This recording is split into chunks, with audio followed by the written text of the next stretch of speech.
February 1, 2025 ತಾರೀಕು ನಿರ್ಮಲಾ ಸೀತಾರಾಮನ್ ಅವರು 8ನೇ budget ಮಂಡಿಸಿದ್ರು. ಅವ್ರದ್ದು ಕೇಂದ್ರ ಬಜೆಟ್.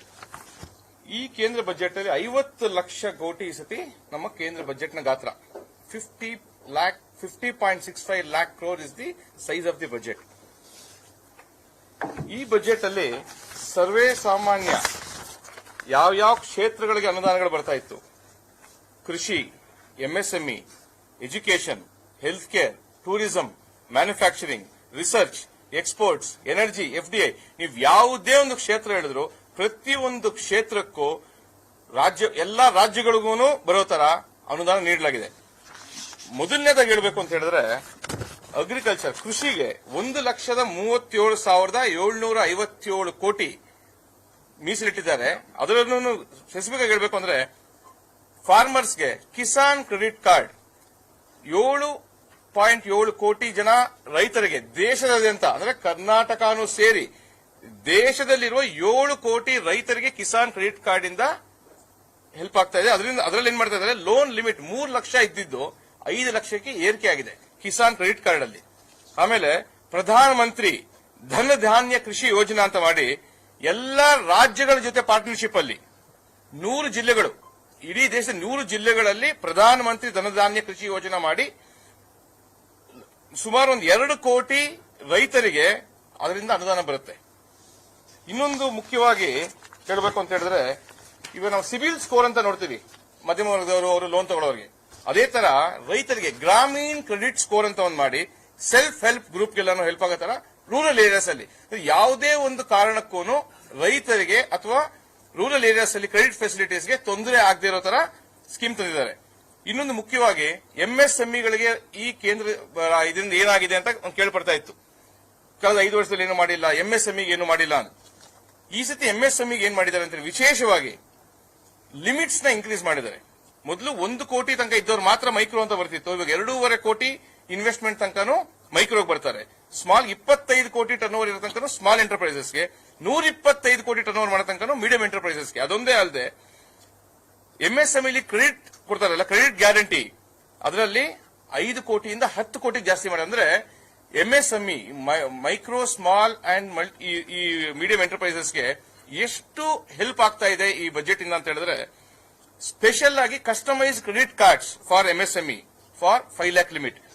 ಆಮೇಲೆ ಪ್ರತ್ಯೇಕವಾಗಿ ಹೇಳಬೇಕು ಅಂತ ಹೇಳಿದ್ರೆ ಫಸ್ಟ್ ಟೈಮ್ ಆಂಟರ್ಪ್ರಿನರ್ಸ್ಗೆ ವಿಶೇಷವಾಗಿ 5 ಲಕ್ಷ ಮಹಿಳೆಯರಿಗೆ, ಅದರಲ್ಲೂ SC ST ಮಹಿಳೆಯರಿಗೆ ಸ್ಪೆಷಲ್ ಆಗಿ 2 ಕೋಟಿ ತನಕ ಲೋನ್ಗಳು ಫಾರ್ ದ ನೆಕ್ಸ್ಟ್ 5 years ಕೊಡ್ತಾ ಇದ್ದಾರೆ.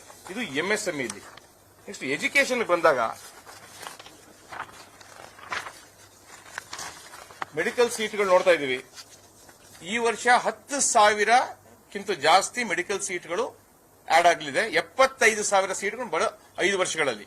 ಆಮೇಲೆ ಇವತ್ತಿಗೆ ಇಂಡಿಯಾ ಎಲ್ಲಿ ನಡೀತಾ ಇದೆ, artificial intelligence is taking over today's technology.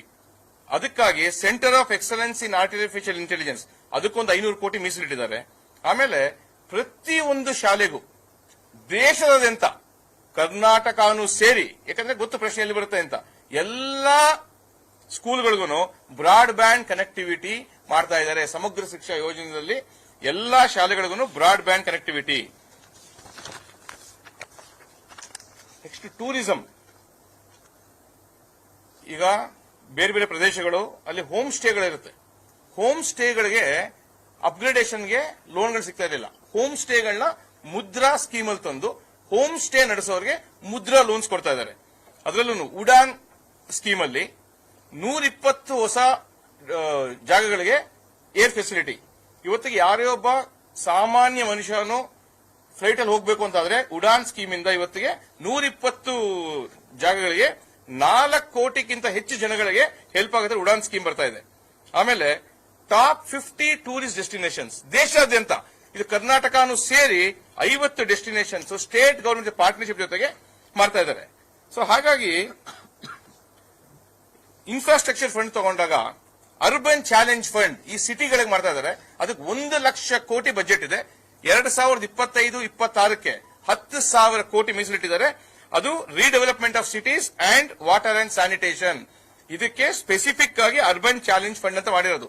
ಬರೀ DPR ಗಳು ಮಾಡಿ ಕಾಪಿ ಪೇಸ್ಟ್ ಮಾಡಿದ್ರೆ ಆಗಲ್ಲ.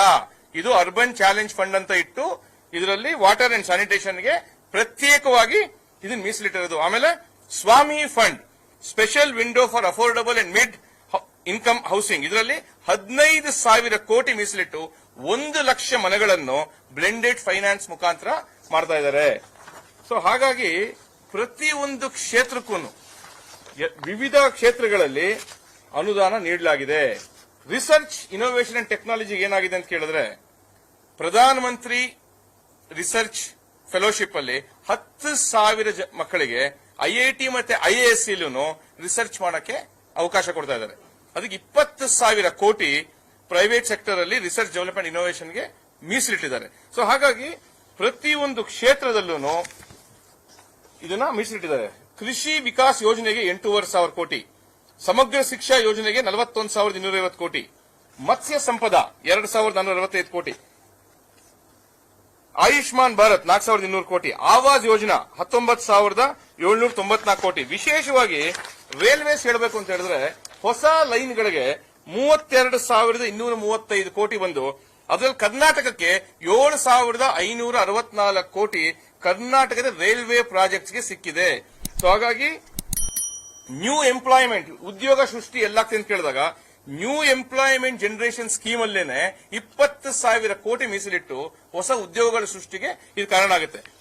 ಪಿಎಂ ಸೂರ್ಯಘರ್ ಮುಫ್ತಿ ಬಿಜ್ಲಿ ಯೋಜನಾ, ಎನರ್ಜಿ ಕನ್ಸರ್ವೇಷನ್ ಮಾಡ್ತಾ ಇದೀವಿ, ಅದಕ್ಕೆ 20,000 ಕೋಟಿ. ಸೊ ಹಾಗಾಗಿ ನಾನು ಮೊದಲು ಹೇಳಿದಂಗೆ ಎಲ್ಲಾ ಕ್ಷೇತ್ರಗಳಲ್ಲೂ ಮಧ್ಯಮ ವರ್ಗದಿಂದ ಹಿಡಿದು ಎಲ್ಲರಿಗೂ ಆಗೋ ತನಕ ಇದರಲ್ಲಿ ಅನುದಾನ ನೀಡಲಾಗಿದೆ. ಸೊ ಹಾಗಾಗಿ ಈ ಬಜೆಟ್ ಇದರಿಂದ ಪ್ರತಿಯೊಬ್ಬ ಪ್ರಜೆ